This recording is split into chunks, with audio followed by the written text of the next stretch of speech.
Okay guys, straw bale pool update time. Good news is, still holding water. Bad news, we have had a couple leaks.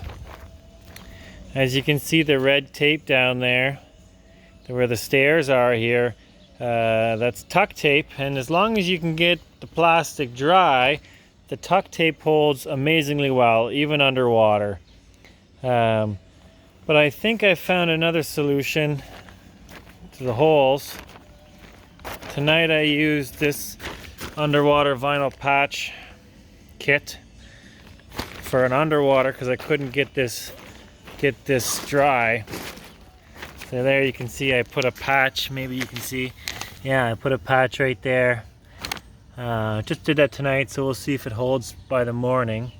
So if you remember, I have 3 layers of bunker tarp plastic that underneath, and so what happened is the water was getting in between the first 2 layers, and then you can even see there's a bit of water there now, and it was getting higher and higher and higher.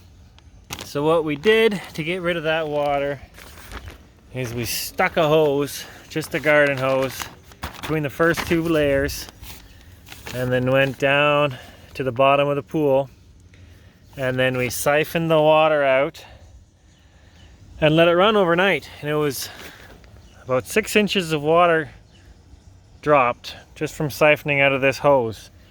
But then this morning we got back, and the first 2 layers, I mean, the water was gone. It was super tight. Today it loosened off again a bit because I think of that hole right there. But I mean, siphoning that water out, it was amazing. The stairs finally got tight. It worked great. My saltwater system, that was a dud. I got kajiji'd. So I've been putting in liquid chlorine and a bit of some tablets there. Another step was my pool skimmer, my DIY pool skimmer. And you can see here, I just took a 5-gallon pail, bolted a couple floaties, and then stuck the hose to her.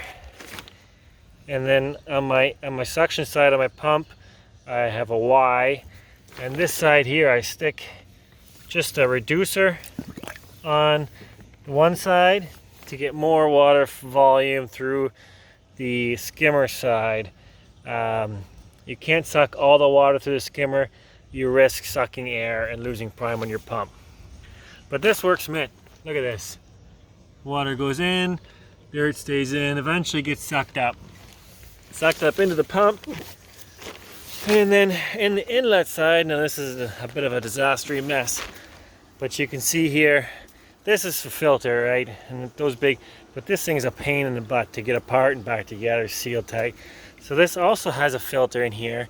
So what I've been doing is the cotton or the bed sheet stuffing that I use to get the iron out, I fill this up, and I have a little hose down the middle to get the water to the top, and then it has to siphon through this. And this is my filter. I can change it in a minute. I can take this and just rinse it through water and then reuse it. And this is working great, and it's kept my pool super clean. I think that's it for now. Kids are still loving it. Working great. Okay, thanks.